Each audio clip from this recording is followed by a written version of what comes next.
Hello friends, നമ്മളിന്ന് പറയാൻ പോകുന്നത് തിയേറ്ററിൽ ഇന്ന് റിലീസ് ചെയ്തിട്ടുള്ള മലൈക്കോട്ടെ വാലിബൻ എന്ന മോഹൻലാലിൻ്റെ പുതിയ സിനിമയുടെ വിശേഷമായിട്ടാണ്. ഞാൻ ആദ്യമായിട്ടാണ് ഒരു സിനിമ ഫസ്റ്റ് ഷോ പോയിട്ട് കാണുന്നത്. കഴിഞ്ഞ 33 വർഷമായിട്ട് ഞാൻ കണ്ടിട്ടില്ല. ആദ്യമായിട്ട് ഇന്ന് പോയി കണ്ടിട്ടുള്ള മലൈക്കോട്ടെ വാലിബൻ്റെ വിശേഷമാണ് ഞാൻ പറയാൻ പോകുന്നത്.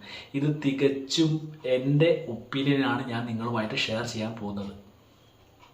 ഈ സിനിമ എല്ലാ പ്രേക്ഷകർക്കും ഇഷ്ടപ്പെടുമെന്നുള്ള കാര്യത്തിൽ വളരെ സംശയമാണ്. കാരണം ഇത് കുറച്ച് ആൾക്കാർക്ക് ഇഷ്ടപ്പെടുമെന്നാണ് ഞാൻ കരുതുന്നത്. കാരണം ഞാൻ കണ്ടത് തിയേറ്ററിൽ, ഞാൻ കോഴിക്കോട് കൈരളിയിലാണ് സിനിമ എന്ന് കണ്ടത്.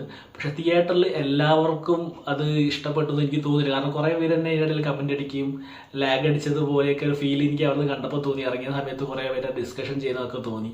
പക്ഷേ എനിക്ക് പേഴ്സണലി ഈ സിനിമ വളരെയധികം ഇഷ്ടപ്പെട്ടു. എന്തുകൊണ്ടെന്നാൽ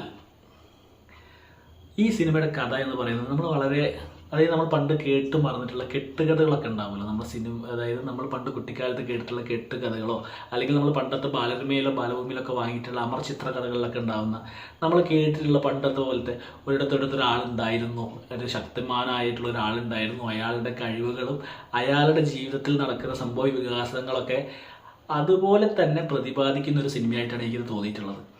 ഈ സിനിമയിൽ ശരിക്കും ഒരു നല്ല ഡീവിയേഷൻ വരുന്ന സെക്കൻഡ് ഹാഫിലാണ്. ഈ സിനിമ ചിലപ്പോൾ നമുക്കൊരു ചതിയുടെ കഥയായിട്ട് തോന്നാം. ഒരു ചതി, ഒരു മേജർ, ഒരു വലിയൊരു പ്രതികാരം, അങ്ങനത്തെ കഥയുടെ കുറേ പല തലങ്ങളിലേക്കും പോകുന്നതായിട്ട് ഈ സെക്കൻഡ് ഹാഫിലാണ് നമുക്ക് മനസ്സിലാകുന്നത്. ഫസ്റ്റ് ഹാഫ് വളരെ സ്ലോ ആയിട്ട് ഇങ്ങനെ പോകുന്നുണ്ടെങ്കിലും ഇതിൽ വരുന്ന ഈ സംഭവ വികാസങ്ങളൊക്കെ ശരിക്കും സെക്കൻഡ് ഹാഫിലാണ് നടക്കുന്നത്. അതുകൊണ്ട് തന്നെ ഫസ്റ്റ് ഹാഫ് കുറച്ച് ലാഗായിട്ട് തോന്നുന്നുണ്ട്. സെക്കൻഡ് ഹാഫിലൊക്കെ നല്ല ശ്രദ്ധിച്ച് നമ്മൾ ഇരുന്നിട്ട് ഈ പടം ഫുള്ളായിട്ട് എന്താ കഥ മനസ്സിലാക്കാൻ വേണ്ടിയിട്ട് നോക്കും. ഈ സിനിമ ശരിക്കും തിയേറ്ററിൽ തന്നെ കാണേണ്ട ഒരു സിനിമയാണ്. ഇതിൽ നമുക്ക് ടൈറ്റിലിൽ ഈ പേരുകൾ കാണിക്കുന്നത് തന്നെ ചെരിഞ്ഞ് വരുന്ന ഓരോ രീതിയിൽ ഓരോ നടന്മാരുടെ പേരൊക്കെ കാണിക്കുന്നതൊക്കെ വളരെ നന്നായിട്ടുള്ള രംഗങ്ങൾ തന്നെയായിരുന്നു എനിക്ക് തോന്നിയിട്ടുള്ളത്. Malaikottai Vaaliban, direction by Lijo Jose Pellissery. അതുപോലെ തന്നെ ഇതിൻ്റെ സ്ക്രീൻ പ്ലേ വന്നിട്ട് PS റഫീഖാണ്. പിന്നെ ഇതിൻ്റെ മ്യൂസിക് ഡയറക്ടർ എന്ന് പറയുന്നത് പ്രശാന്ത് പിള്ളയാണ്. അതുപോലെ സിനിമാറ്റോഗ്രാഫി മധു നീലകണ്ഠൻ. ഇവരാണ് ഈ സിനിമ ശരിക്കും മേക്ക് ചെയ്തിട്ടുള്ളത്. പിന്നെ ഇതിൽ അഭിനയിച്ചിട്ടുള്ളത് മോഹൻലാലിൻ്റെ റോള് തുടക്കം മുതൽ അവസാനം വരെ ഈ സിനിമയിൽ ഫുള്ളായിട്ട് സ്ക്രീനിൽ നിറഞ്ഞു നിൽക്കുന്ന മലൈക്കോട്ടെ വാലിബൻ ആയിട്ടാണ് ഇത് സിനിമയിൽ കാണിച്ചിട്ടുള്ളത്. പോരാത്തതിന് ഈ സിനിമയിൽ എടുത്തു പറയേണ്ടത് എന്താ വെച്ച് കഴിഞ്ഞാൽ ഇതിൻ്റെ കളർ ഗ്രേഡിങ് എനിക്ക് വളരെയധികം ഇഷ്ടമായി. വളരെ നല്ലൊരു കളർ ഗ്രേഡിങ്, ഒരു റെഡ് കളറിലുള്ള സ്റ്റാർട്ട് ചെയ്യുന്ന ഒരു കളർ ഗ്രേഡിങ്. അതായത് ശരിക്കും ഈ കഥയുടെ പശ്ചാത്തലം എന്ന് പറഞ്ഞാൽ നമ്മുടെ പണ്ടത്തെ കാളവണ്ടികൾ മാത്രം സഞ്ചരിച്ചിരുന്ന ഒരു കാലം, അങ്ങനെയുള്ള ഒരു കഥ, അങ്ങനത്തെ ഒരു കഥാ പശ്ചാത്തലമാണ് ഈ സിനിമയിൽ മൊത്തമായിട്ട് നമുക്ക് കാണാൻ പറ്റുന്നത്. അതുപോലെ തന്നെ ഇതിൻ്റെ സെക്കൻഡ് ഹാഫിലേക്കൊക്കെ എത്തുമ്പോഴത്തേക്കും ഇത് ആ കാലഘട്ടത്തിൽ തന്നെ നമ്മുടെ നാട്ടിൽ വന്നിട്ടുണ്ടായിരുന്ന പറങ്കിയുടെ അധിനിവേശവും അതൊക്കെ ബേസ് ചെയ്തിട്ടുള്ള ഫൈറ്റ് നമുക്ക് ആ ട്രെയിലറിലും ടീസറിലൊക്കെ കാണാൻ പറ്റുന്ന രീതിയിലുള്ള കാര്യങ്ങളൊക്കെ ഈ സിനിമയിൽ ഉൾക്കൊള്ളിച്ചിട്ടുണ്ട്. അതുപോലെ തന്നെ ഈ മലൈക്കോട്ടെ വാലിബൻ്റെ ലൈഫിൽ നടക്കുന്ന സംഭവ വികാസങ്ങളാണ് ഈ സിനിമയിൽ ഓരോ പാർട്ടായിട്ട് കാണിച്ചിട്ടുള്ളത്. ഫസ്റ്റ് ഹാഫ് കുറച്ച് ലാഗായിട്ടാണ് പടം മുമ്പോട്ട് പോകുന്നതെങ്കിലും നമ്മൾ സെക്കൻഡ് ഹാഫ് ആകുമ്പോൾ ശരിക്കും ഈ കഥയിൽ നടക്കുന്ന ട്വിസ്റ്റ് എന്താണ് ശരിക്കും ഒരു ആകാംക്ഷ ശരിക്കും ഇതിൽ ഉണ്ടാക്കിയിട്ടുണ്ടായിരുന്നു. അതായത് നമ്മൾ സെക്കൻഡ് ഹാഫിൽ വരുമ്പം ഈ കഥയിൽ കുറച്ച് ചെറിയ ട്വിസ്റ്റ് ഒക്കെ കൊണ്ടുവന്നിട്ടുണ്ട്. കാരണം ഈ പടം ഓൾറെഡി നമുക്ക് എല്ലാവർക്കും അറിയാം ഇനി സെക്കൻഡ് പാർട്ട് വരാൻ പോകുന്നുണ്ട്. അത് നമ്മുടെ ഈ ഫിലിം എൻഡിങ്ങിൽ തന്നെ നമുക്ക് മനസ്സിലാവും.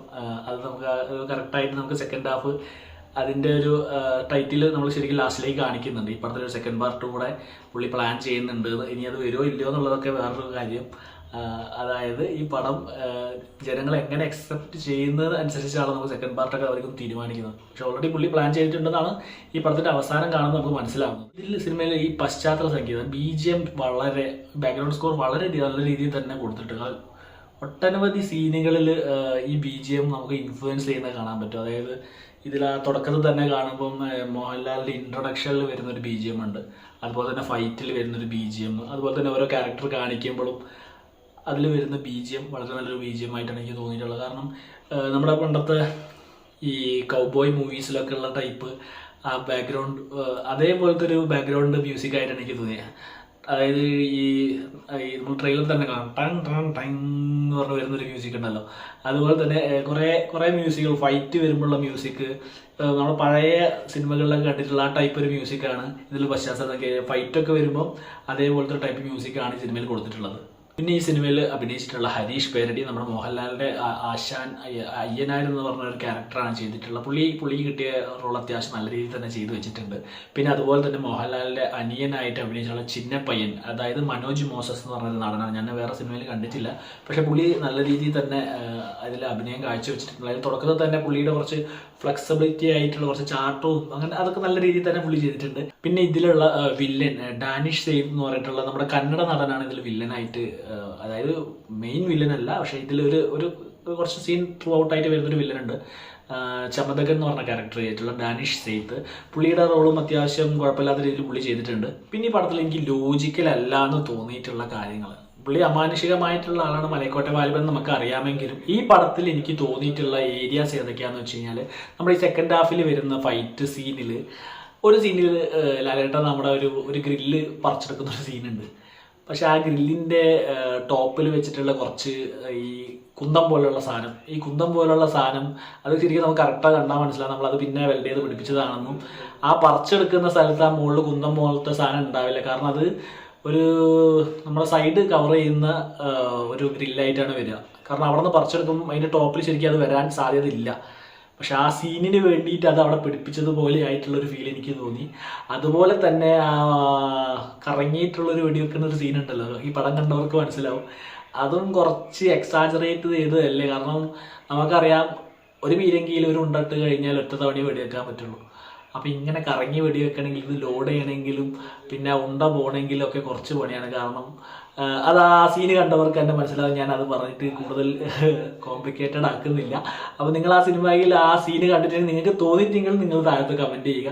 ക്ലൈമാക്സ് എൻഡിങ് വളരെ നന്നായിട്ടുണ്ട്. അതായത് ക്ലൈമാക്സിൽ എൻഡ് ചെയ്തിട്ട് നമ്മുടെ ഈ ലാലേട്ടൻ ആ സീനും അത് കഴിഞ്ഞിട്ട് ഫിലിം എൻഡ് ചെയ്തിട്ട് നമുക്ക് പിന്നെ കാണിക്കുന്ന ആ ടൈറ്റിൽസ് ഒക്കെ വളരെ നന്നായിട്ടുണ്ട്. കാരണം ആ ടൈറ്റിൽസ് പോകുന്നതന്നെ അങ്ങനെ ചെരിഞ്ഞിട്ടാണ് പോകുന്നത്, അതൊക്കെ വളരെ നല്ല രസമുണ്ട്. പിന്നെ അതുപോലെ തന്നെ കുറേ വിഷ്വൽസ് നമ്മുടെ സിനിമയിൽ ബേസ് ചെയ്തിട്ടുള്ള കുറേ വിഷ്വൽസ് തന്നെ ഇങ്ങനെ കാണിക്കുന്നുണ്ട് ബാക്കിൽ തന്നെ, അതും ചേർന്നിട്ട് വളരെ നന്നായിട്ടുണ്ട്. ഞാനത് ഫുള്ള് കാണാൻ വേണ്ടി നിന്നു, ശരിക്കും അത് തീരാൻ വേണ്ടിയിട്ട് ആ വിഷ്വൽസ് കണ്ടു കഴിയാൻ വരെ വേണ്ടി അവിടെ നിന്നു. സെക്കൻഡ് ഹാഫ് തുടങ്ങിയപ്പോൾ ഞാൻ പടം കഴിയുമെന്ന് വിചാരിച്ചിട്ടുണ്ടായിരുന്നു. ആ മേജർ ഫൈറ്റൊക്കെ കഴിഞ്ഞ് ട്രെയിലറിലുള്ള ഫൈറ്റ് ഉള്ളത് അത് കഴിഞ്ഞ് പടം കഴിയുമെന്നാണ് ഞാൻ കരുതിയിട്ടുണ്ടായിരുന്നത്. പക്ഷെ പടം പിന്നെയും അവിടെ നിന്ന് കണ്ടിന്യൂ ചെയ്ത് പോവുകയാണുള്ളത്. പിന്നെ വാട്ട് ഇസ് നെക്സ്റ്റ് എന്ന് പറഞ്ഞു പോയിട്ട് അതിൽ വരുന്ന ആ ട്വിസ്റ്റ് അത് വളരെ നന്നായിരുന്നു. അതുപോലെ തന്നെ അതിൽ സെക്കൻഡ് പാർട്ടിൽ കുറച്ച് കഴിഞ്ഞ് കഴിഞ്ഞാൽ ഒരു സീന് വരുന്നുണ്ട്. അതായത് നമ്മുടെ ആ ട്രെയിലറിൽ കാണുന്ന മഞ്ഞപ്പൊടിയൊക്കെ വാരി വീഴുന്നൊരു ഏരിയയിലുണ്ട്. ഒരു എന്തായിരുന്നു, എന്തൊരു വേലയാണ്, ഒരു കുതിരയുടെ വേലയാണ്, കുതിരമുത്തപ്പൻ്റെ വേല, അതന്നെ. ആ വേലയിൽ ശരിക്കും ഏകദേശം നമുക്ക് അന്ന് അതിൽ ശരിക്കും ഏകദേശം ഒരു 1500 ജൂനിയർ ആർട്ടിസ്റ്റ് അതിൽ അഭിനയിച്ചിട്ടുണ്ട്. ശരിക്കും അതിൻ്റെ ഷോട്ടുകൾ നിങ്ങൾ ശ്രദ്ധിച്ചിട്ടുണ്ടെങ്കിൽ കാണാൻ പറ്റും. കാരണം നമുക്ക് മുകളിൽ നിന്ന് താഴോട്ടുള്ള ഷോട്ട് ഉണ്ട്, അതായത് ലാലേട്ടൻ ഈ കൂട്ടത്തിൽ കൂടെ നടന്നു പോകുന്ന ഷോട്ടൊക്കെ, അതൊക്കെ ശരിക്കും വളരെ നല്ല, എനിക്ക് വളരെ ഒരു എക്സ്പീരിയൻസ്ഡ് ആയിട്ട് ഈ ഷോട്ടൊക്കെ തോന്നിയിട്ടുള്ളത്. വളരെ നല്ല ഷോട്ടുകളാണ് അത് വന്നിട്ടുള്ളത്. അതുപോലെ തന്നെ വേറെ ഷോട്ടുകൾ, ലോങ് ഫ്രെയിം ഷോട്ടുകൾ, പിന്നെ അതുപോലെ തന്നെ ക്ലോസപ്പ് ഷോട്ടുകൾ, പിന്നെ ഓരോ സീനുകൾ സ്ലോ മോഷൻ ആയിട്ടുള്ള അങ്ങനെയൊക്കെ കുറേ പ്രത്യേകതകൾ ഈ സിനിമയിൽ ഞാൻ കണ്ടിട്ടുണ്ട്. എനിക്ക് അതുകൊണ്ടൊക്കെ തന്നെയാണ് ഇഷ്ടമായിട്ടുള്ളത്.